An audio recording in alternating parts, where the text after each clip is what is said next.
The Buffalo Bills fall to the New England Patriots 20-23.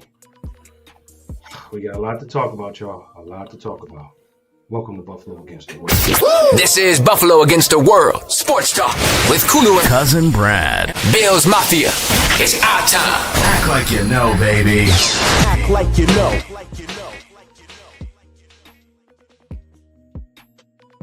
Welcome in, everyone, on a Lost Monday. And who is this on the other side of me? You don't look too familiar, cuz. What's going on, obviously, is Kuzin Brad. Kuzin Brad, tell us what you got going on today. What are you doing, dude? What are you talking about? What do you mean? The ski mask.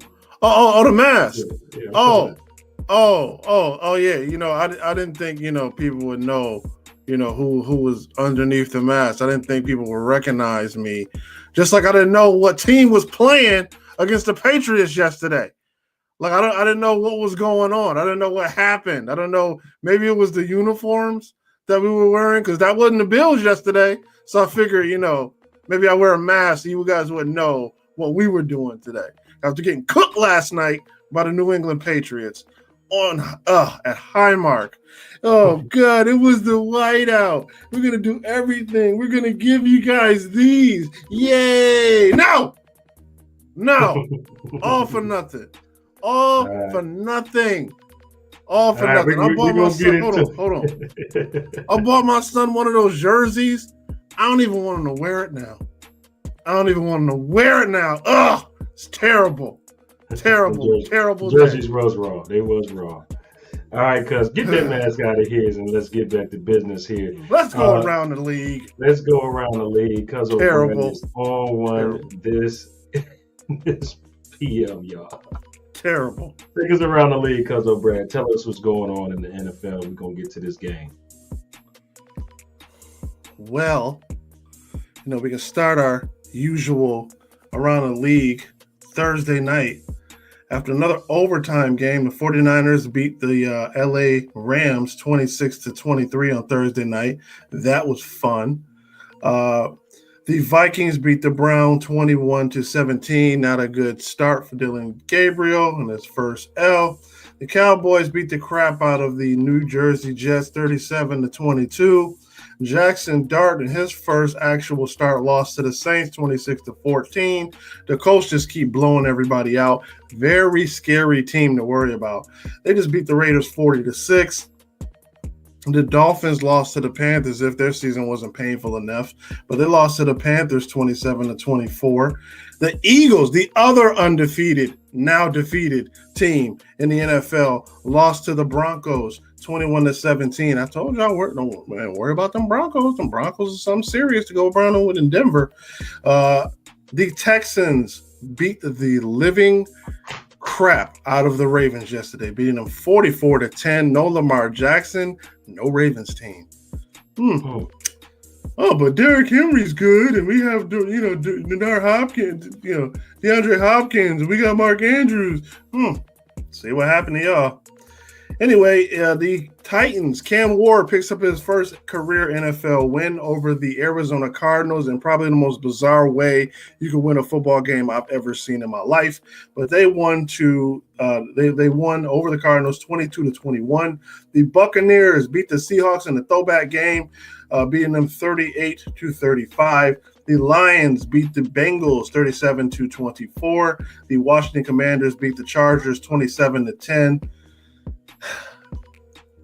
The Chiefs play tonight at 8 o'clock. They play the Jaguars. You don't have to watch that. And, of course, last night, the Bills lost to the Patriots 20-23. There, I said it. Okay? Sad. Tough loss. Very sad. This is kind of one of those losses where you look at yourself and you say, hey, every team got to lose every now and then, and it's one of those humbling things. But when you really look back at this game, you see so many mishaps. You see turnovers. You see penalties up the wazoo once again. We got away with the penalties the week before, But 21 penalties in 2 weeks, it's just unacceptable when you're trying to win a football game. Cuzzo Brad, I want to do something a little bit different today. So I want to ask everyone watching today to drop one word. Drop one word describing the loss yesterday. So drop one word describing Bill's loss. Okay. Please do that in the chat. Drop it down. We would like to see it. We'll pull it up here on our platform. Cuzzo, you got a word to describe the loss? I do, but I'm gonna keep it PG. I'm gonna keep it PG. I'm gonna keep it PG. I will say alarming. Alarming is the word I would use. That's the word I would use. The other words I can't say on this show. How about you? What's your word of the loss? Pitiful. Yeah. Yeah. I don't know. It's pitiful. Why? Because we're so much better than that team. We're so much better than that team. I honestly don't even believe it. I believe. Go ahead. I believe. Go ahead. I know we're a better football team than them. We were more physical than them. No reason we should have went out like that. John Rapper says sloppy. Yeah, that's exactly Josh Allen's words. They were very sloppy. Very sloppy. Turnovers, the drop passes, the fumbles. Well, not drop passes, the fumbles, the interception. Just play calling. Come on. Like when you have 3 turnovers, it's not easy to overcome. So let's get into this discussion, cuz. Let's do it. All right, so penalties. Let's talk about the offense. 11 penalties, 3 turnovers. Sean McDermott said you can't expect to win a game with 3 turnovers. I really thought that they kind of figured out what they were going to do in the second half. They came alive. Buffalo was definitely a second half team, but it was just a little bit too late. You left a lot on the field. The interception that was thrown right in the red zone, bad throw. We're going to show that just a little bit later. Bad decision by Josh Allen to force that into double coverage. I mean, but the penalties killed you the whole game. Holding, false start. I mean, you name it. It's going on the offense. Like too many men on the field or whatever. It was just, it's tough to overcome when you're shooting yourself in the foot with 100 yards worth of penalties. You kill yourself. Really weird. You kill yourself by doing that. So, I mean, what's your thoughts on the penalties and the turnovers and how they affected this game? Okay, I'm just gonna get this out of the way here, and I'm just gonna say it because I know everybody's probably gonna put it in the comments, and we're gonna hear about it later. Just a little odd that every time, good old Hockey League Jr. refs our game. We love the legendary Ed Hockley. Remember the first Diesel ref ever? We love the good old, Ed Hockley. But his kid Sean Hockley. It's weird. Every time he refs a Bills game, we lose. We're 0-5 when he refs a Bills game. Just throwing that out there. That's just a fun little fact. But anyway, I mean, come on, man. They were throwing flags like crazy. Some of the penalties didn't even make any sense. The penalties, not covering the tackles.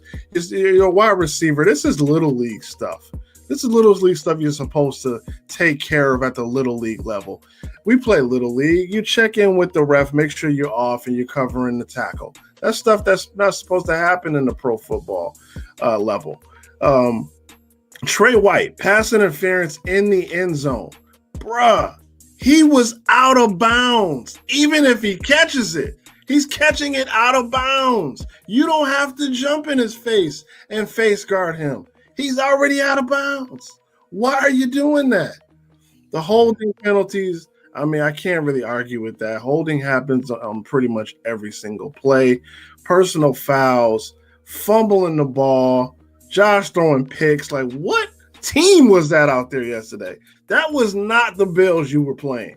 I mean, this is the Patriots. This is the bring the storm. This is probably the last time they're going to be at Highmark, pending maybe a playoff game, because they look pretty good. It's national television, and they absolutely embarrassed y'all from the word go. They really just came in, took your lunch, sat down in front of you, and ate your lunch in front of you, and hit you in the face with the tray. That's exactly what this team did, and it was just absolutely alarming to say, hey, man, I don't know if we for real or not anymore. I got to be real. It's only one loss. I understand, but it's kind of looking like those last couple of wins like, hopefully this is a wake-up call. This is a wake-up call. Ding, ding. This is a wake-up call. Because, man. Let's start on the offensive side. I know you touched on a few things. You talked on the defense. Let's start with the offensive line. Offensive line played good, I believe. They did not do well for the run. Let's go into some stats here for the Buffalo Bills, starting with Josh Allen. He was 22 for 31. He had 252 touchdowns, 1 interception, a costly interception. He led the team in rushing with 9 for 53. James Cook right behind him, 15 for 49. Ty Johnson, 2 for 10. Then they had some other guys running the ball. Dalton Kincaid had his career day, 6 receptions for 108 yards, just a breakout game. We've been looking for him. He was awesome. Khalil Shakir, 6 for 45, what he normally does. Josh Palmer had 2 for 36. Curtis Samuel, 2 for 26. And Keon Coleman had 4 for 23. Dawson Knox, 2 for 15. Offensively, I think the offensive line played well, but they took Buffalo out of their game. Once you could no longer balance the run with the pass, you see that this was a problem. And we know that Mike Vrabel planned this, because even when we were talking on the pregame show and preview show, Cuzzo, we were saying that Buffalo needs to stop the run. That's what we were believing was going to be their game plan, to slow the Buffalo Bills off from getting on the field and slow them down. They did not do that. They did not do that. They actually did the complete opposite. They had a very balanced attack. They did run the ball, yes. We stopped the run pretty much. We had the run pretty much on lockdown with the exception of the red zone. Yeah. The issue was they killed us in the dink and dunk. Stephon Diggs, they moved him around. And what you mentioned, Trey White is definitely too old. He's washed up here. But the reality is they moved Diggs around and put him in different positions in the slot. Then they moved him to the outside. Then they had him at H-back sometimes. Like, he was everywhere. They just utilized him in a way that they schemed him open. They schemed him open because they knew how intentional he was about having a big game against the Buffalo Bills. And that's exactly what he did. He almost went for 200 yards yesterday. So, look, man, they had no answer for it. We had no answer for the dink and dunk that they were doing out there. And if you look at the comparison, we were talking about the striking comparisons between Drake May and Josh Allen. Now, I looked out there and I was looking at these quarterbacks. Drake May looked scared. He looked scared. He looked scared in the first half. No, I'm saying it. He looked feared. He looked like he had so much fear in his heart. Not at all. Was getting sacked. They were coming after him. He looked uncomfortable, very much uncomfortable in that stadium. But as the game went on, as he kept getting more and more touches, you can see he started getting a little bit more comfortable. Look at these striking numbers, very similar.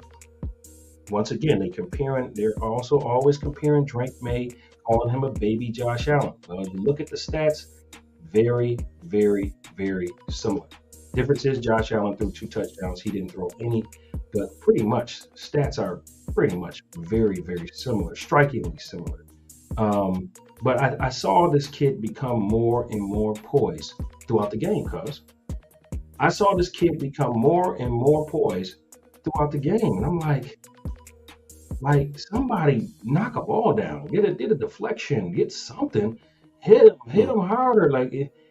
Nothing. We really just didn't get nothing. He was too comfortable back there. Diggs was just going off. No double team, no nothing to try to stop him. No going man coverage to try to make it a little tougher on him. None of that. We just stayed in the cover 2 and just let them eat us alive. And that was the difference in the game. Is what we schemed to stop, the run, That's not what they were really doing. I agree. I agree with you as far as with the scheme we were running. We were running. We were trying to stack the box and force Drake May to beat us, and he absolutely did that. Drake May is for real. Drake May is for real. Yesterday was his coming out party, and it happened to be against the Buffalo Bills. He is legit.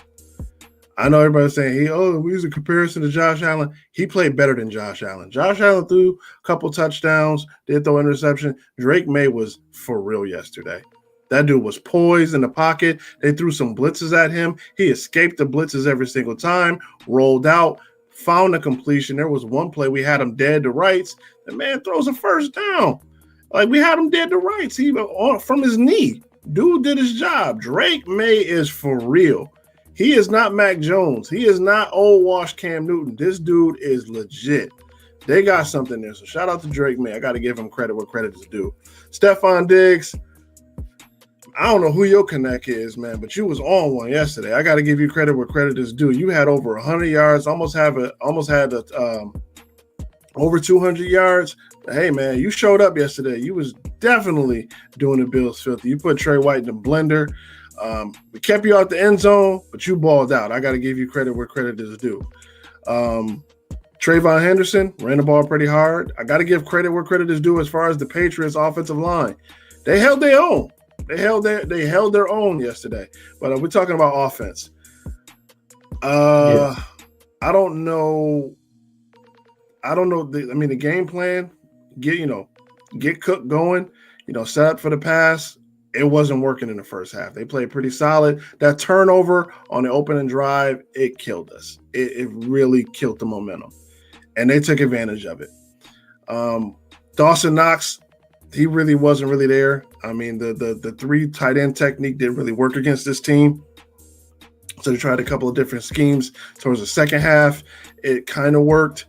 Dalton Kincaid, this is what we paid. This is what we drafted you for. This is what we wanted. You were all over the field yesterday. Josh, I don't know what you were doing. You were here, you were there, you were on, you were off.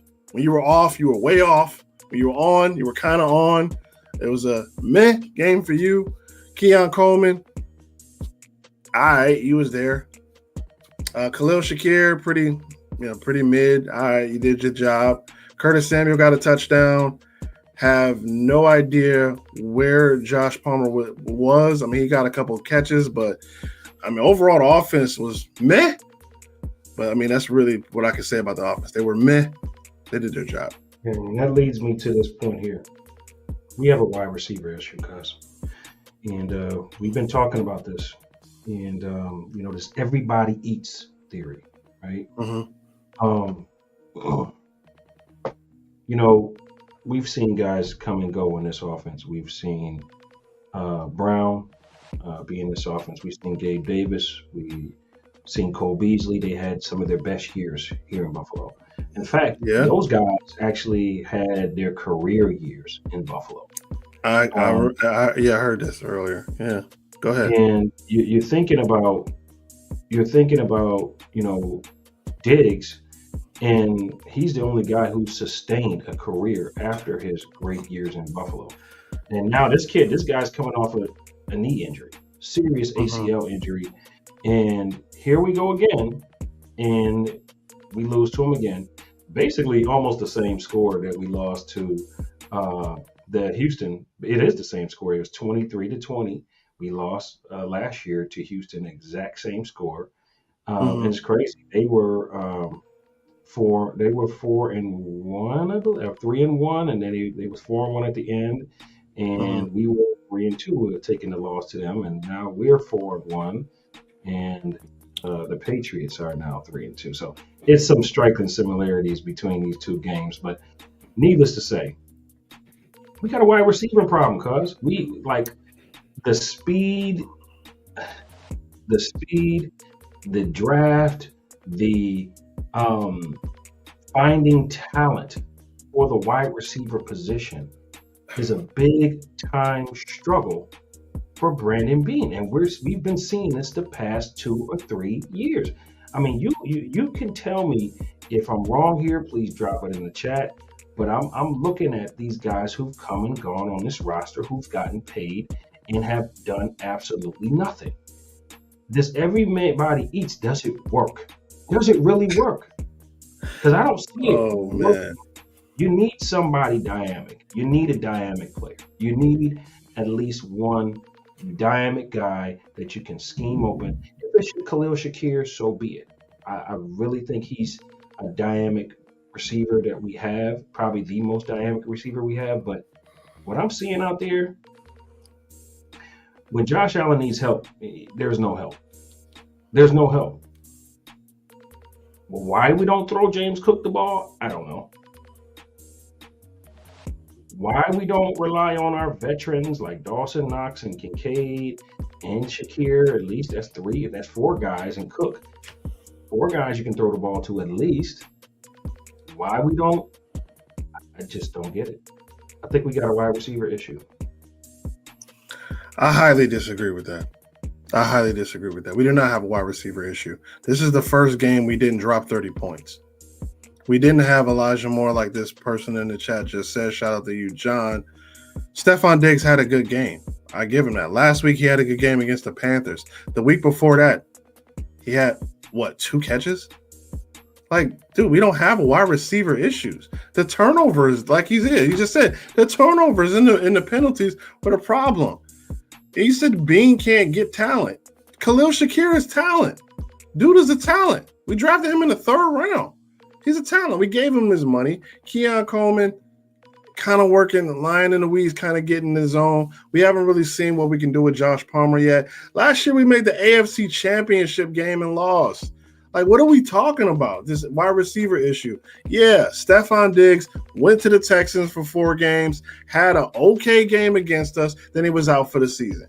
Went to the Patriots, had a good game last week against the Panthers, then came over here and played on the weak defense that we have, our weak secondary. It's not a wide receiver issue. Everybody eats. It works. It works. If it didn't work, we wouldn't have went to the AFC Championship last year. We wouldn't have went far in the playoffs the year before that. Like, it's working. We don't. Keon Coleman, we're waiting for him to make the big plays, but those jump balls, he can come down with them. He had a fumble yesterday. All right, it happens. Khalil Shakir, pretty solid game. They keep giving it to him where he's good in space off of the screens and across the middle. Dalton Kincaid had his best game as a pro. He's talent. We drafted him. He's a tight end, but he's still a problem out there for the defense. Elijah Moore, he did score a touchdown. Don't know where we're really going to go. But teams know how to play against the Bills. They are taking away the big play. That's exactly what they did yesterday. So this wide receiver, I heard that on GR this morning. That's garbage. We don't have a wide receiver issue. So here's where the issue comes down. When you watch the All 22, and I challenge everybody to go watch the All 22. When you watch the All 22, it's going to show you how separation is an issue in this offense. I'm not talking about deep plays. I'm not talking about the big play. I'm talking about getting open. Guys are getting no separation. We're going to point to one specific play where, there was some separation that Josh didn't see, but Josh trusts the guys that he trusts. And unfortunately, the guy he trusted, he forced it to. But what I'm trying to explain to you is you do need game breakers. You need at least 1 or 2. You don't. You need at least 1 or 2 guys that are game breakers, and every great team has it. If you got a system in place like, the Chiefs or like, the Philadelphia Eagles, they still have. Who is their game breaker? A.J. Brown is their game breaker, a guy that no matter what, you can't stop him. So, he don't even want to be there. It doesn't matter where he wants to be. It matters when he's playing. He's beating his guy. He dropped a touchdown yesterday. He's beating his guy. So at the end of the day, we can agree to disagree on this one. I gotta give that's such a cop out, and it's such we're ignoring the bigger issue. To me, is this team is just not disciplined, because a lot of those penalties were the problem. That was horrible. Like the penalties were the problem. This team has become undisciplined. They've been riding high. Yeah, they came back against the Ravens. Let Josh save us as we do, but they become undisciplined, and this was the wake-up call that they needed. I don't think the wide receiver is the problem. Josh cannot. We can't do that. Josh, we can't let him do it. And we have to. Somebody on this team has to match Josh's desire to win. Absolutely. Okay? So listen, I'm of the Mamba mentality, the Jordan thinking. Somebody in that receiving core has to say, "I'm going to make a play." Somebody has to be in Eric mode. Somebody has to be in Andre Reed. Somebody bigger, stronger, faster than everybody else has to make a play when the time. They have to go to Josh and say, "Look for me, I'm going to be open." Somebody has to gain this quarterback's confidence in order to do that. He doesn't have that right now. That's why we were right in that game. We were right in this game. But the only guy he really has confidence in was the guy he forced it to, which caused us interception. Let's look at some of these plays here. All right, we're probably going to get flagged for this, but I don't care because we're on our own platform. It is A-OK. So we're going to take a look at the interception here, and then we're going to come back and we're going to talk about this real quick. Let's take a look. All right. Oh, stop. Can't stop. Okay. All right. So that interception, as you saw, if you want to, we're going to play it one more time. I want you to look at it. Hold on. Can you show it before you play it? Can you freeze it before you play it, or you can't? I can't freeze it though. That's not the way it works. Okay. But can you pause it before you play it? Can you when you bring it up, when you bring it, when you bring it up before you hit play, can you just see the coverage before you do it or no? If you can't do it, it's fine. Let me see what I can do here. All right, I can't. Okay, look, stop. Okay, you can't freeze it. Right here. Look what they're doing. Open. Look, okay. Yep. Took away the big. Look what they were doing though. They took away the crossing route. They were playing. That was a cover 3. They took away the crossing route, and yeah, James Cook was open. I don't know why Josh threw that pass either, but I mean, James Cook was open on that play. He catches the ball. He's probably going to get the first down. So I mean, we're talking about separation. Yeah, the wide receivers were bottled up right there, but James Cook was open. He was the guy. He was the hot route. Honestly, I have no idea why Josh even threw that ball because Khalil wasn't even open. Shakir wasn't even open. And the dude just undercut the route. I don't know why he threw it to him. He wasn't the read on that play. James Cook was the read. So, I mean, can we play it again? Can we show it again? Yep, let me show it one more time. One more time. I mean, we're probably going to get copyright flag, but hey, man, y'all love the show. Look, Khalil's not open. He's not the guy. James Cook is the guy. He's one-on-one. And he could beat that safety. He could beat that linebacker. I have no idea why Josh threw that pass. I have no idea why that pass was thrown over to Khalil Shakir because he wasn't even open.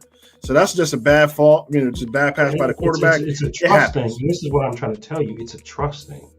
He trusts Khalil Shakir to make the best, even out of bad play. And we've seen Khalil Shakir do that. He can do it. This is what I'm talking about. This is what I'm talking about, a wide receiver issue.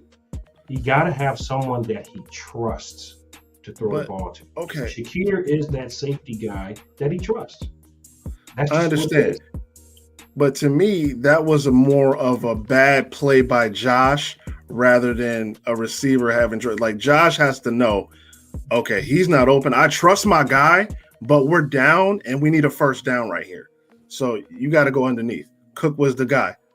Cook was one-on-one against a linebacker. He probably beats that linebacker. I'm not saying he would have got to the end zone, but he definitely gets the first down. Oh, absolutely. Absolutely. And that's when he's got to go through his reads. Unfortunately, that's one of the plays he didn't do it. Now we're going to look at another play here.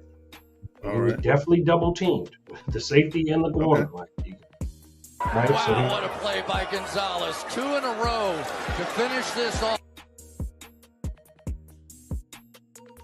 But it's the Buffalo Bills and their receivers that just continued back to the ball here. This is going to be a first down and drive a lot. It's the Buffalo. The read was dang it. Curtis Samuel was wide open. I'm going to play that again. Curtis Samuel was wide open. We had him circled. I get it. One more time. We're going to look at this. But you saw the separation we had. If we can look at that again, right? Wow, what a play by Gonzalez. 2 in a row to finish this off. But it's the Buffalo Bills and their receivers that just continued back to the ball here. This is going to be a first down and drive a lot. It's the Buffalo. Cousin Brad, you couldn't be heard at that moment. You can't be heard. Oh, I'm sorry. Okay, I apologize. I saw you talking the whole time, but you can't be heard. So I'll let you land. That was Josh actually should have let him a little bit more with the ball if he was going to hit Khalil Shakir. Unfortunately, try to throw it into a tight window on running in the opposite direction. And then the other thing was he's already running right when Curtis Samuel is wide open on the left side there, right? Right. I get it. It's a hard throw to make. Josh Allen can make the throw, but I don't recommend it. I don't recommend throwing across your body either. But if you talk about separation, the separation was there. Those guys were separated. Those guys were running wide open across the middle. There was definitely separation. And Knox was the I believe it was Knox. I couldn't tell if it was Knox or Kincaid because of the jerseys. But Knox was the read on that play. He was wide open. He catches that ball. He gets across the first down marker. And then you had whoever that was coming across going to the left was wide open as well. I don't recommend throwing across your body deep down the field, no matter how open he was. That route could have got undercut too. So I wouldn't recommend that either. But that's, again, bad read by Josh. Nothing to do with the wide receivers. They were open. He didn't hit them. Those two plays are highlighted as bad plays by Josh Allen. Bad reads. Absolutely. But I'm talking about throughout the game. When you watch the all 22, you're seeing very little separation. But again, this is all issues pointing towards the offense. Joe Brady, he's got to make some shuffles. He's got to do some different things. He's got to scheme some guys open. And D just made a really good point about Dalton Kincaid. You got to scheme Dalton Kincaid open. You have to. And if you're going to use, Khalil Shakir as this guy that's going to be your gadget guy or your whatever guy, he's the guy you paid. He's the guy who's getting the most money in that room right now. Well, then guess what? You scheme him open too. I'm seeing these guys just running certain routes. You're not moving them around like that. Khalil Shakir should be the guy that you're moving around because he's the most athletic receiver that we have and the most, multi-talented player that we have on our offense next to James Cook. So you got to utilize those guys. You have to utilize them. And sometimes what I'm saying is, I don't think Bean recognizes physical specimens, right? Like when I see a DK Metcalf, I know this guy's going to be good. He's big. He's faster than everybody. He's stronger than everybody. They don't like guys like that. I don't understand it for the life of me. Why don't you draft guys that are stronger, faster than the normal people? You go with this blue-collar mentality, it doesn't work. You need football players in the end of the day. You need big, hard-hitting players, guys who want to attack, guys who are aggressive, guys who are not afraid. Dude, Shaq Thompson, look at this guy. We're going to get to the defense. This guy is good. We need to see this guy on the field more. Veteran. Because he's physical. Because he's fearless. When I see Keon Coleman being afraid to outjump somebody that's 5'8", he caught a touchdown. I'm talking about in the first opening drive, there was a throw to him that's a high throw, and he can't even leap over somebody 5'8". Yeah, that was bad. I'm that not was respecting bad. it. That was bad. I can't lie. That was bad. I'm sorry. I'm not respecting it. I'm saying if I see somebody, I'm 6'3" myself. And if I see somebody 5'8" trying to guard me, I'm jumping over them. I'm pushing them to the ground. Period. I understand that. He might tackle that me. One I get. He might tackle me, but I'm getting that over him. And you just have to know your strengths as a football player. And when I see some of our guys, they just don't, like Eric Moulds knew he was big. He knew he was strong. He knew he was quicker. Like, we need guys that know that. And right now in this receiver group, I don't see anybody that has that knows their self that well. Okay. I don't know. I disagree. I think this is our first loss, and we're taking it on the chin, and we're making excuses for a wide receiver room who isn't even. They're not that bad. They're not bad at all. I mean, when Khalil Shakir is in space, he's almost impossible to tackle. Elijah Moore, again, second round pick of the Jets. Kind of a second life here. I get it. Coleman, yeah, on that first drive, man, you got to beat that dude, man. You got to beat that guy. He's smaller than you. He made a heck of a play. I'm not taking it away from the defender. The defender made a heck of a play. He said, "All right, man, you big. I'm still gonna go over after you like a pit bull." And he made a heck of a play. I got to give him credit where credit is due. Josh Palmer, you were sent here to be that speed guy. Let's see some of it. Dawson Knox is finally coming out of his shell. This is what we've been waiting on. But we acting like Keon Coleman didn't put out against the Ravens. Dude was unstoppable against the Ravens. Like, dude was unstoppable. And the Bills, I mean, again, taking what the defense gives you, I get it. And they're trying to get their guys in space, trying to get some lead blocks. This ain't nothing that the Chiefs do the same thing. The Chiefs do the exact same thing. Josh McDaniel, he don't do that. He don't do the screen game.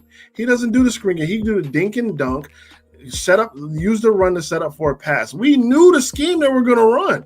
We knew they were going to run at us first, set up for the pass. They just made great plays. Stephon Diggs was on another level. I haven't seen him like that since he's been with us. So shout out to them. But I'm not going to sit here and blame the wide receivers. That's not the problem. The problem is the reason why we lost that game, undisciplined actions, penalties, turnovers. That's the reason why we lost. It has nothing to do with the receivers. I'm not blaming them. I'm not pointing the finger at them. Okay, go. I challenge everybody to go watch the All 22, and you tell me if you see a lot of separation throughout this game. And at the end of the day, a quarterback needs help. Your quarterback does everything, and that's not a recipe to win the Super Bowl. That's a recipe to get you to the AFC Championship. But if you want to win big, we got to do things differently, Cuzzo Brad. This team has to evolve. If we keep relying on Josh only as our main guy, the Super Bowl is going to evade us again. We have to get players these offense have to get on his level. Someone has got to get on his level consistently. And right now, the most consistent guy we got as a receiver is Khalil Shakir. And if that's the guy, then we need to start scheming him open and focusing on getting him, Kincaid, and your main guys open, and everybody else is kind of secondary. Use those guys to the best of their ability. You still got to keep James Cook in the game. If James Cook is being stopped because of the offensive line, get him in space. Kincaid was too. He did. Kincaid had a great game. If James Cook is not getting any runs because of the offensive line is not giving him any holes, get him in space. Pass the ball to him. Let him do what he do. He's still that boy. Don't make him irrelevant in the game. So it's just little things like that I think Joe Brady can sprinkle something on him. And at the end of the day, every L for the Buffalo Bills is a lesson. Because we're that good. We're that good, even though we looked at it and we can say, critique them and say this or say that. We only lost by 3 points. We were on our way to another comeback. So at the end of the day, 17 is that good, man.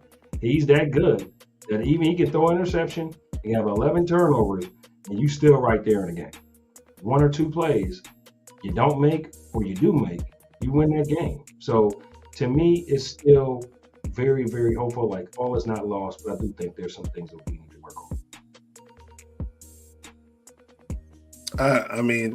I'm still going to stick with the turnovers and penalties. We had 8 turnovers the entire 25 season. We had 2 turnovers. Well, I'm sorry, how many turnovers we have? 3 yesterday? We had 3 turnovers yesterday. Three turnovers yesterday, and we had turnovers last week. Like, we're almost doubling what we had. I mean, we're almost doubling, and it's only 4 games in. I think this team has become completely undisciplined. They gotta lock in. They gotta lock in. If they were locked in and disciplined like they should have been, I think they would have beat that team. I'm not saying they would have blew them out, but they would have beat that team. This team, again, this is a wake-up call to this team. This team needs to wake up. Like, hey, Patriots just came in your house. You're talking about defending your dirt. You're talking about we got a winning streak at home and we want to bring the storm. They saw those jerseys and it's like, oh, this is going to be a cakewalk. It was not. The Patriots just they really announced themselves like, hey, this ain't the same Patriots team used to slap around for the last 2 years. We're back. And they are. So we have some competition in the AFC East. Yeah, I think they are a force to be reckoned with. They finally got a quarterback. They got a coach, and they got a receiver. Diggs 2-0 versus Josh Allen. That's the reality. Didn't like it. Didn't like how he was kind of taunting the fans, so to speak. But at the end of the day, he came out and he showed it. We'll see if he can keep that up. But yeah, man, it's ugly. It was ugly yesterday, but ultimately, Buffalo was still right in it. Let's talk about the defense. Defensively, stop the run. I also must credit Bobby Babich. I mean, the Patriots were 33% on third downs, which is big time. Big time. Buffalo did not give up a lot of big third downs. But here we go again. That's secondary. Now, which the secondary is usually the strong point of this defense. Not this. That's the problem. The secondary was not very good with the dink and dunk. Again, it wasn't no big plays, which was good. But Stephon Diggs killed the middle of the field, killed the outside of the field. He literally single-handedly torched the Bills yesterday. Yeah, he absolutely did. And Drake May found him when he was open. Even when he wasn't open, he still put the ball exactly where it needed to be. And they were putting our defensive backs in a blender. Trey White, I'm sorry, bro. I loved you. I appreciate everything you did here. You were Sean McDermott's first draft pick ever. You were like the birth of the end of the drought era. Appreciate everything you did. You were great. Time marches on, bro. Time marches on. You probably going this going to probably be your last start against the Falcons on Monday. Then we hit the bye. Time to call Mad Max up, man. It's time to call him up. So yeah, you're probably going to go against the Falcons on Monday night. Hit the bye. Right after that bye against the Carolina Panthers, Mad Max needs to be on the field immediately. Cole Bishop, I can't really say much about Cole Bishop. He didn't really do bad. He didn't, he made the plays where it was supposed to be made. He did his thing. I seen a helmet that they didn't call. Surprised they didn't give us that. They didn't get us on that one because that was clearly a helmet. They didn't call it. Taylor Rapp, I don't know where you're here, you're there. I don't know what planet you're on.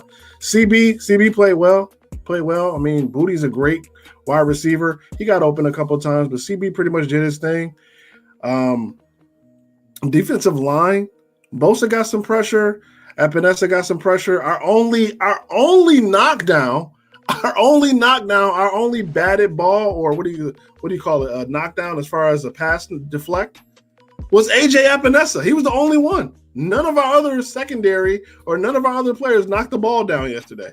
Only one was AJ Epinesa. He got a piece of a ball and it was incomplete. So that was the only stat there. We are missing Ed Oliver. To get that rush. Your boy, he tried his best. He did his job. He was in there, but we are missing Ed Oliver. Hey, man, Terrell Bernard, you did the best you could. Matt Milano, you were pretty much invisible, I'm being honest. Well, he got hurt. And he re-aggravated again. He re-aggravated the pec again. He's going to be week to week. And I was saying this a few weeks ago about Matt Milano, and I really like what I'm seeing from Shaq Thompson. I think we need to go in that direction, but he's a veteran, though. I get it, but at this point, perhaps we need to explore what we can get out of Matt Milano. He can't stay healthy. He cannot stay healthy, and it's sad. He was very good when he was healthy. But I think that time is come and gone. He's kind of in the same boat as Trey White. I think it's time to start looking for his replacement ASAP. So whether it's on the waiver wire, whether it's trade, whatever it needs to be done, it's time to start looking. If you haven't already been looking, you definitely need to start. Brandon, please, because because this right here, these guys, them two guys, they ain't it. All right, we're gonna move on to our this week's Buffalo Against the World hater. If there's any haters in here right now that don't have nobody to hate on, feel free to hate on me. Keep the hate coming. Keep the hate coming. Buffalo Against the World show. Turn me up some more so my haters can hit.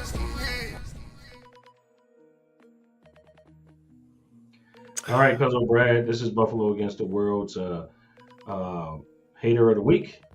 You know, I've had Chris Collinsworth on my haters of the week because I had someone. Go ahead. We got to mention it because we talked about it on last week's show. We did.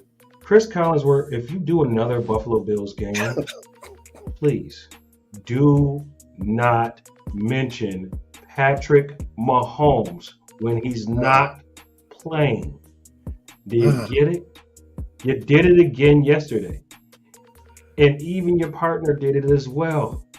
Not we you not too, have to listen about Patrick Mahomes every time Chris Collinsworth is the commentator. Like, this dude's got to stop. Like, you are obsessed with Patrick Mahomes. He's not playing in this game. Let's save that for when the Bills play against the Chiefs, okay? Other than that, go ahead with your hater of the week.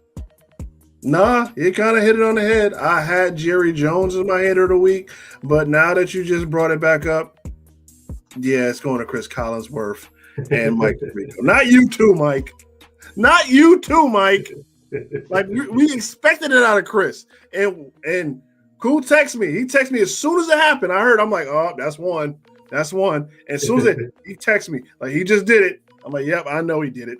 He just couldn't help himself. And then Mike DeRico did it. Not you too, Mike. He doesn't play for any. He doesn't play for them. He doesn't play for us. He doesn't play for New England. He plays tonight. He's not even in the same city. He's not even in the same state. He's not playing. Why mention him? Like, you guys love him. He played last week. Chris. He doesn't play for us. You don't have to mention this dude. Is it in your contract? Maybe it's in your contract. Maybe you got to mention him every week in your contract. You got to at least, they got like, Patrick, you got a little whiteboard, in the booth there. You got to like erase it off. Cause like, dude, we said this before. We had a tracker going on and you didn't let us down. Patrick Mahomes. Oh yeah, another guy that can do that is Patrick Mahomes. He's not playing. Mike, why did you even say it? Patrick Mahomes can do that too. And the other thing is, Josh Allen throws an incomplete pass to a fan, which I respected. Like, oh, Matt Milano, where you going? Matt Milano, he's going all the way. He's going. Like, dude, why? What are we doing? Like, what are we doing? Like, I'm coming back. I was like in the kitchen when that was happening. And I was like running back to like because he was kind of getting excited while I was saying. I'm like, did Matt Milano just get a pick? He's going all the way. He's going. It's like, dude. Oh boy. Man. Like, that's how boring the game was. We had to show a fan running out of the stadium with a football he's probably gonna keep. Like, what are we doing here? Sorry. I had to get that out because Chris Collinsworth and Mike DeRico, you let me down, bro. We had a lot of faith in you, bro. D said he gets 15% every time you mention his name. He gotta get something. I don't know if it's tickets to a game. I don't know if it's stock options or something. He gotta hit a quota. Because every week with this, man. He said a bunch of slick stuff about the Bills too while he was playing. He's definitely a Bills hater. He's definitely a low-key Bills hater. He has never, even when he was on Inside NFL, he didn't like us back then. Like, he's never liked the Bills. What do we do to you, Chris? What do we do to you? You play for Cincinnati. What do we do to you, bro? Like, I don't get it. Like, if it's not Josh Allen, it's pretty much a bad player. Oh, Josh Allen can do everything. That stupid laugh. Oh, God. You know what? We just need to stream during the broadcast. Don't watch him. Turn your TVs down. Listen to us. We just need to stream during the game because like it's that bad now. he's amazing, isn't he? Just like Patrick Mahomes. Like, dude, stop it. So you got me doing it. All right, next segment. All right, that'll take us to our winner since segment. It's us against the world. It's us against us. Buffalo against the world. It's us against. All right, man. Make sure you drop one comment below. We got that going on all throughout the show. One word that describes the Bills' loss against the Patriots. You can do that all throughout the show. We'll post it if it's something that we recommend. All right, so winner sin, Cuzin Brad. Now the Patriots are second in the division. They were already second in the division, but some people feel like the Patriots are back. Is this a winner or sin that the Buffalo Bills took a loss to the New England Patriots, a team within the division, on Sunday Night Football? Is it a winner or sin for the Buffalo Bills going forward in this season? Believe it or not, I have been talking about the Bills badly all show. I understand. To me, this is a win. I know we lost. I know we had the super cool jerseys that I'm probably going to have to hide from my son because when he sees it, he's probably going to want to wear it. And I'll probably never, ever want us to wear those jerseys again. But this is the slap in the face that they needed. They were riding high ever since the Baltimore game. Oh, yeah, don't quit on us. Don't quit on us. We're good. We're good. And they were riding high, letting Josh play Superman, and they were riding high for the past 4 games. They beat the crap out of the Jets, squeaked by against the Dolphins, beat the Saints, and they finally met a competent team, coached very well, disciplined very well, and they got punched in the mouth. And sometimes you can't learn until you get punched in the face. You keep doing all the stuff you want to do, keep doing it. Sometimes it takes a whooping for you to learn your lesson. I know many times. My dad, who's watching my show, he's whooped me before. Sometimes it takes a whooping to learn the lesson, and that's exactly what happened. I would not want to be Atlanta next week. I would not want to be Atlanta. We're going to drop 40 on them. I'm being real. Go ahead. Yeah, man, I completely agree with you. I want to acknowledge some of the fans. D mentioned annoying. It definitely was an annoying game. If you want to continue to drop how you felt while you were watching the game. Joey Hatch mentioned, shout out to 12th Man Mafia, mentioned implosion. Absolutely. Again, this was stuff that was happening within.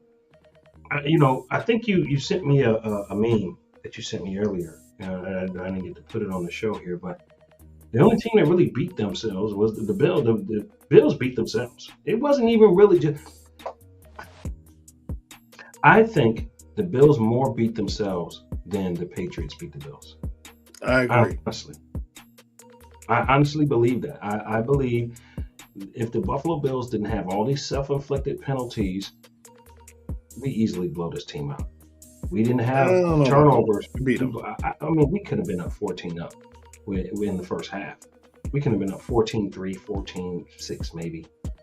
And then we would have went on to add more points in the second half. But again, when you take those plays away and you lose those type of plays and you get fumbles and you get, stuff like that on the red zone, even the fumble that Coleman had, we minimized him to a field goal.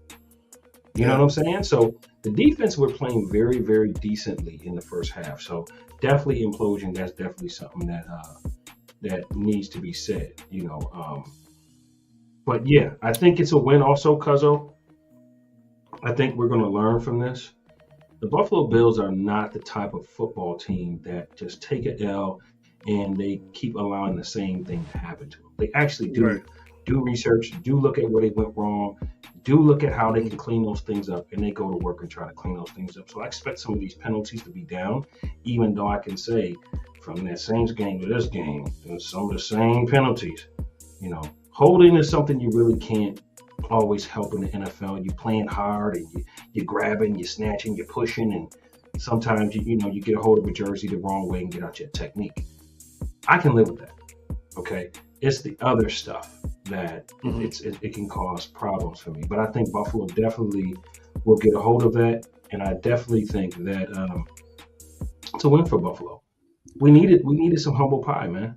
We needed the humble pie. We need to get the cake smashed in our face right in our home, Last time we're going to play the Patriots at Highmark Stadium, well, we'll see. We might play them in the playoffs if they keep playing the way they're playing. But the last time in the season that we'll play them at Highmark Stadium, I was thinking we was going out with a bang. But again, slow start, a little sloppy play. It's a win for the Buffalo Bills going forward. Can I just throw this one little nugget in there and keep it a run? Keep it a buck. Keep it a buck. And chat, keep it a buck too. Is it just me? Or was Sean Hockley a little too proud to announce those penalties yesterday? Was I the person that kind of noticed that yesterday? Like he was like, after the play was over, personal foul, offense, this player, and the result of that, it's a first down. It's like, dude, we get it. Like, dude, was it me? Am I tripping? Like he was a little too. That last play to Khalil Shakir. That was definitely a pass. Yeah, that was definitely a pass interference. He didn't even like he the last few games he refed for us. Definitely when we played the Eagles, we lost. Like and it's always a controversial call. Shout out to 12th Man Mafia in his podcast. He said Rocky Mountain Podcast. We definitely shout out other podcasts on Buffalo Against the World. We want to show our love, and so if you got a podcast and you want us to mention it, we will shout you out to our viewers as well because hey. It's about all of us eating, man. This is Buffalo Against the World, baby. This is how we do on our platform, man. We show love, man, and we give love, and this is what we do. Let's move on, because we got to get to the next segment. We got the top 5 segment. We get on to get started. Go ahead. This is the BA Dubs top 5 segment. Buffalo, get ready. Getting hot. You got them? Well, let's get them. Get them.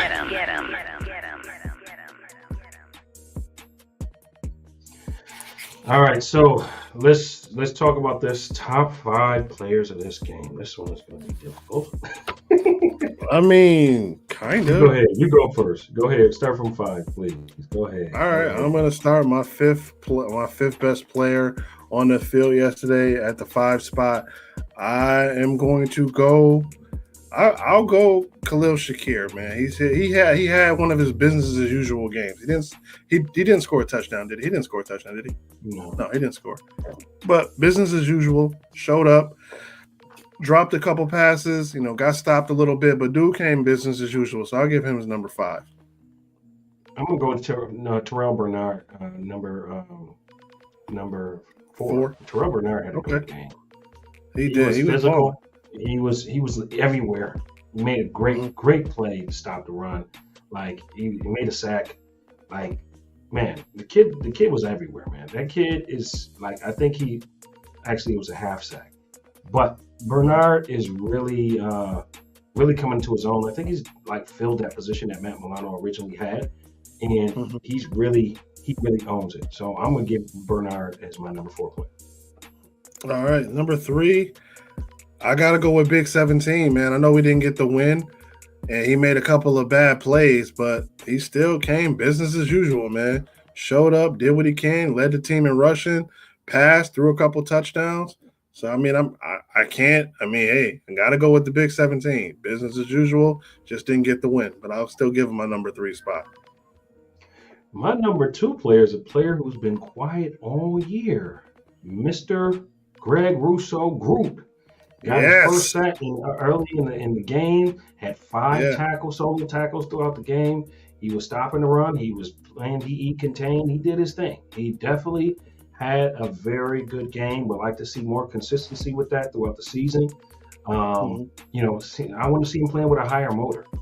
And, he came out there. He must have been listening to the show because we was like, he was Rousseau. Remember that show, Where in the World is Carmen Sandiego? Like, where in the world was this dude? And he showed up. So he's got to be my number 2 player. We know Terrell Bernard watches the show. He liked the clip. He did on Instagram. He liked the clip. Yes, Shout out to you, 8. We saw you like the clip. Yes. Throwing it out there. Just throwing it out there. Anyway, my number 1 is going to go to Dalton Kincaid. Your man Kate. This was his coming out party, man.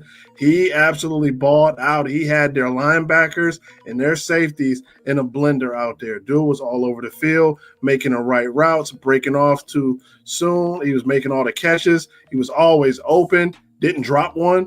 Man was making plays, and he was leading. The blocking was crazy. When he had to block, he was laying people out yesterday. This is what we've been waiting for. So I got to give Dalton Kincaid number 1. Shout out to him.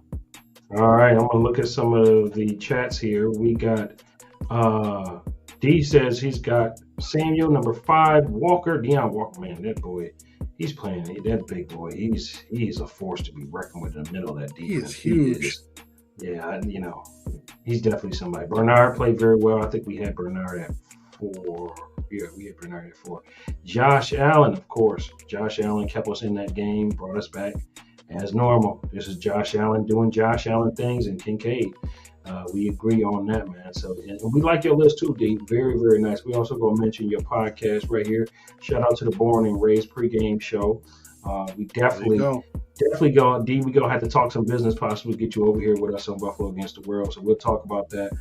Possibly bringing your show over with us as well. You can do it on a couple different platforms. So we'll discuss some business soon, my brother. And anybody else looking to possibly expand their podcast as we're also growing right now, feel free. We're up and operational, and we're looking to run it by us on the inbox or the chat, and we can talk some business.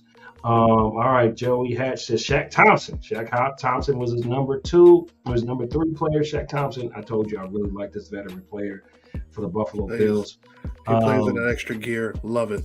Plays with that extra gear. I don't know about this one. Joey Bass? Or did you mean Bosa? Bosa. I mean, he was getting pressure, but he really didn't. He didn't get a sack. Too much. I mean, he had quarterback pressures. I'll give him that. He did make a couple of tackles, but I mean, he kind of held him at bay. I mean, when he had him, he made a 3rd down pass from his knee that was kind of awesome.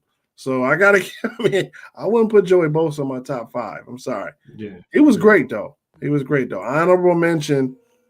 The kicker. The kicker was number 6. He didn't miss. Didn't miss. Shout out to him. Honorable mention. Man. Prater continues to move forward. He's doing his thing, man. He's doing his thing. All right, so that's our top 5 segment. We're going to move along to our Bills Mafia trip. The party starts in 3, 2, 1.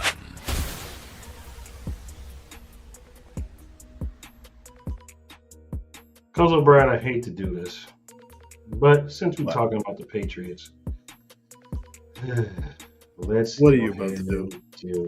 Let's go ahead and do it. All right, Bills Mafia fans, we need y'all on this one. No research, just your basic football knowledge. Oh, you already had a question ready. Oh boy. Josh Allen versus Tom Brady. How many times, in the times that Josh Allen faced Tom Brady, 4 times, oh boy, how many times did Josh Allen win? How many times did Josh Allen beat Tom Brady? Drop it down in the chat. They only played 4 times.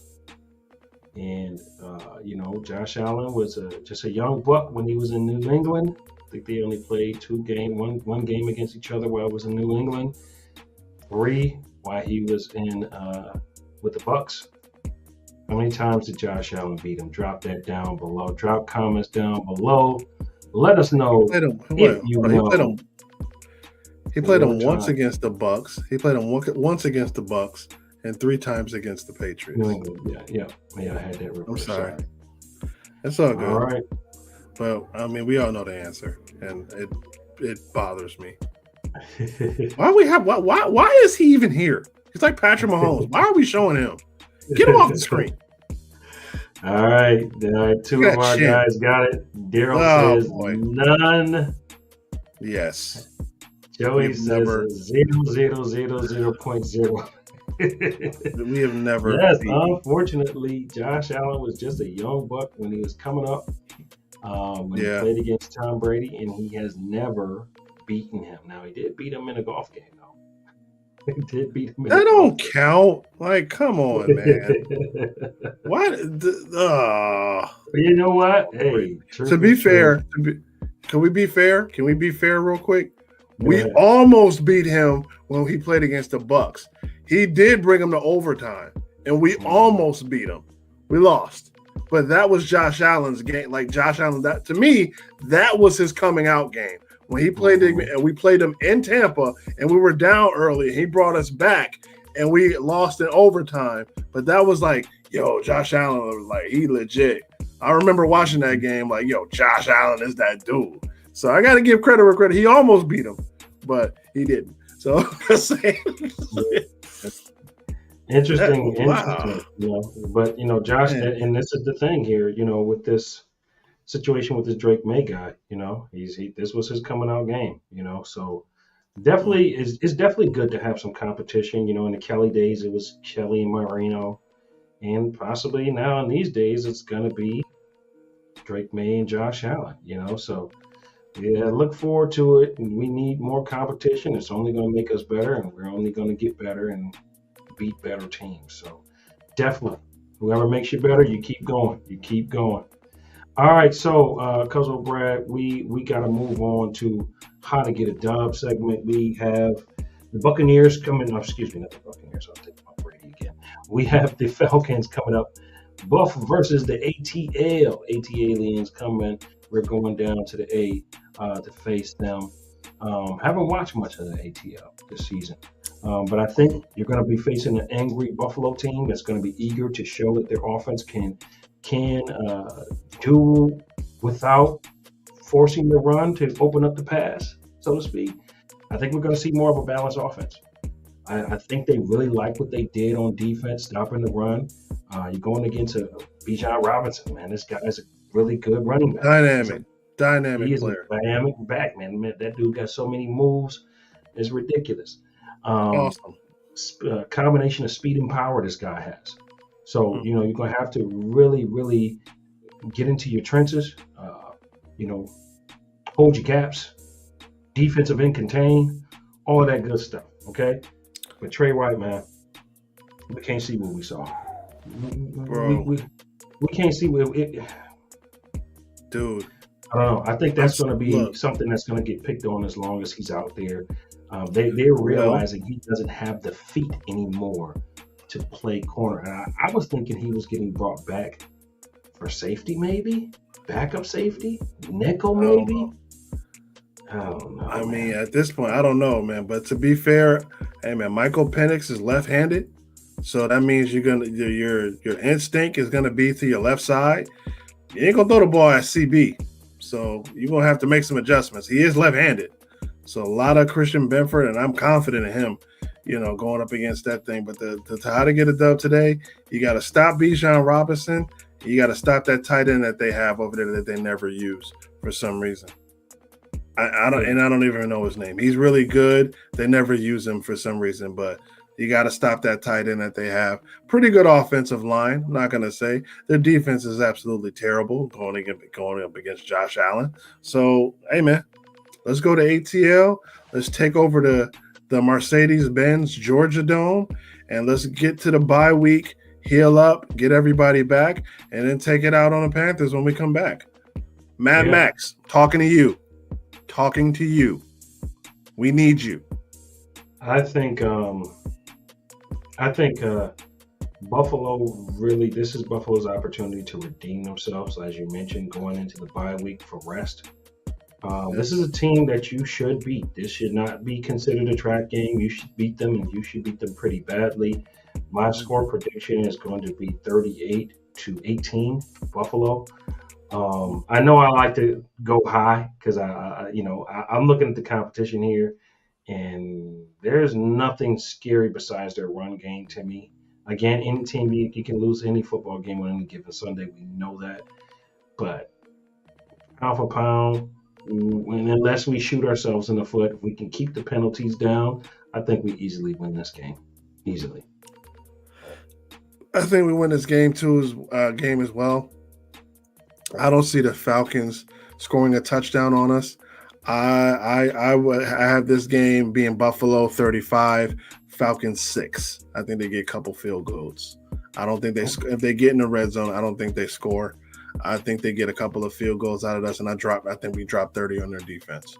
So All right, drop your predictions down below. D's job says he's at 28-17 Buffalo, right? Hope you're saying Buffalo. I know you're saying Buffalo. Yeah, I see it's going to be another big game for Josh Allen. Like, again, Josh Allen, when he's coming off a loss, he plays a little more focused. He plays a little more focused, a little bit more mistake-free football, a little bit more complimentary football from the guys around him. So I expect to see that. I think McDermott lit a fire under him. You know what I really liked, and I wanted to mention that Keon Coleman got benched with the first drive of the game due to, it says this was a coach's decision to bench him because whatever he was doing that was just not aligned. They said he should be better. He should be playing better. He should be playing more physical. He should be playing more stronger. He should be trying to win his 111. That's what we need. That's the coaching that I want to see from McDermott. Trey White, if you're not performing, come sit down next to me. Like, if you're not out there winning your 111, if I'm seeing you constantly getting beaten, it's affecting the entire team, come sit next to me. If you're fumbling, if you getting in guys' faces and you ain't even proved nothing in the NFL yet, like, dude, stay in your lane. Humble yourself, get back with your guys and do the right thing. You know what I'm saying? So I like that. I heard that McDermott did that. I was like, yo, this is what we're talking about. Yeah, if you're getting 12 penalties and 3 turnovers in a game, we had 8 penalties in the first half and 2 turnovers in the first half. Something needs to change. You need to shoot them boys out in the locker room. Like, you need to find a way to fix it. And I don't know what he said. I know he makes adjustments very well, but it's time to run some gassers. I mean, 12 penalties, that's a problem. That's a problem. They had 9 and they still won. Like, come on, man. We got to be better. We got to be better than that. And this is why I say the Bills beat themselves more than the Patriots beat them.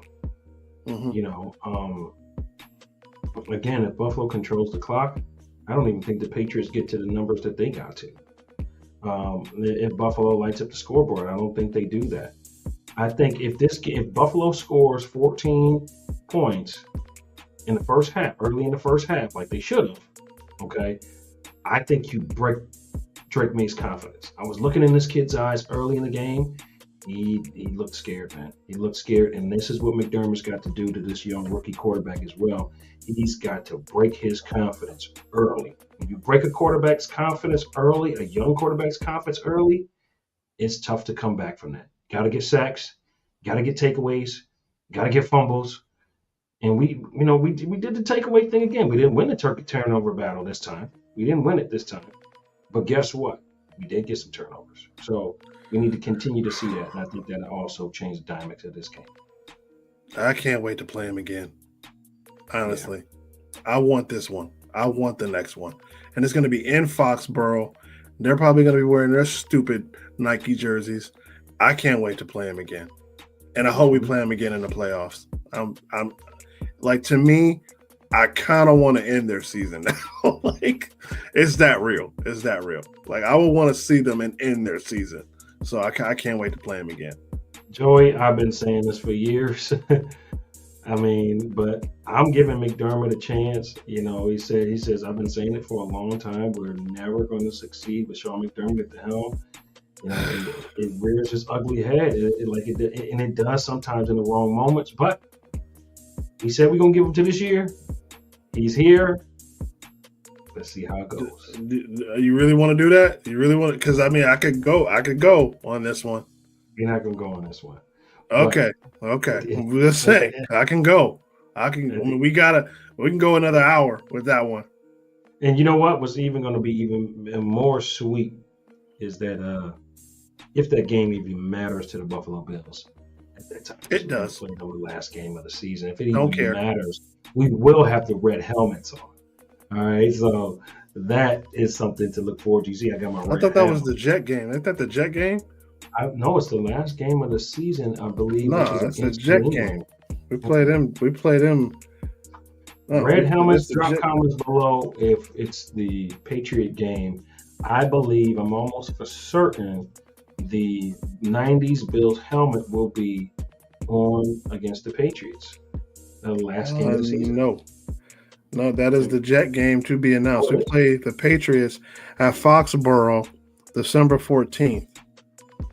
But that's not the Red Helmet. The Red Helmet game is to be determined, but it's the final game at Highmark. And that's the final game at Highmark against the Jets.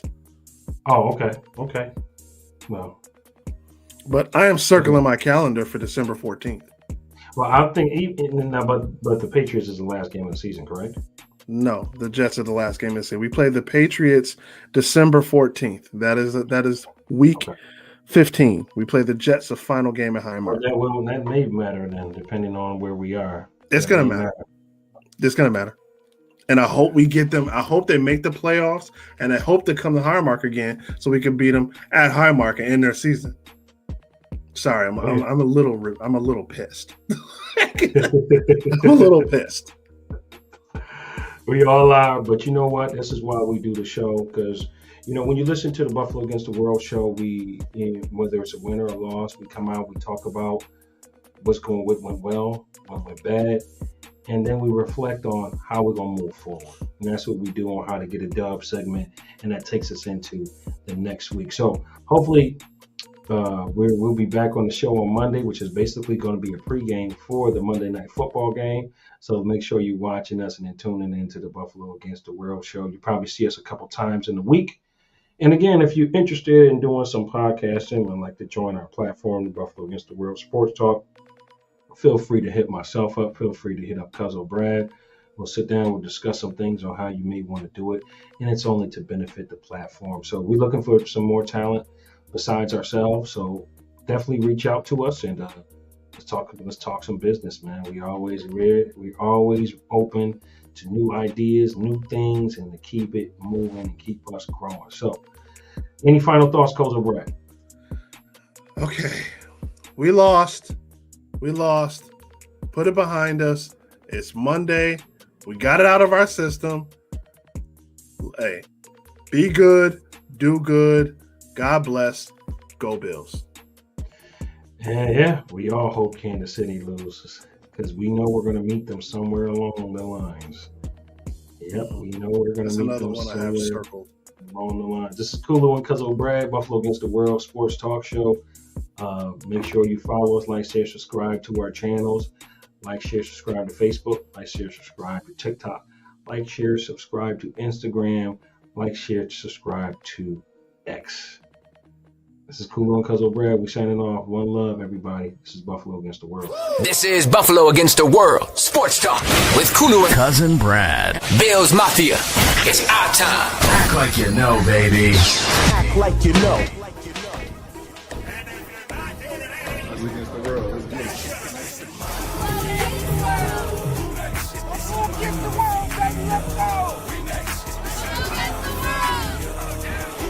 High, big BSS, man. Buffalo versus the world, man. It hits on anybody.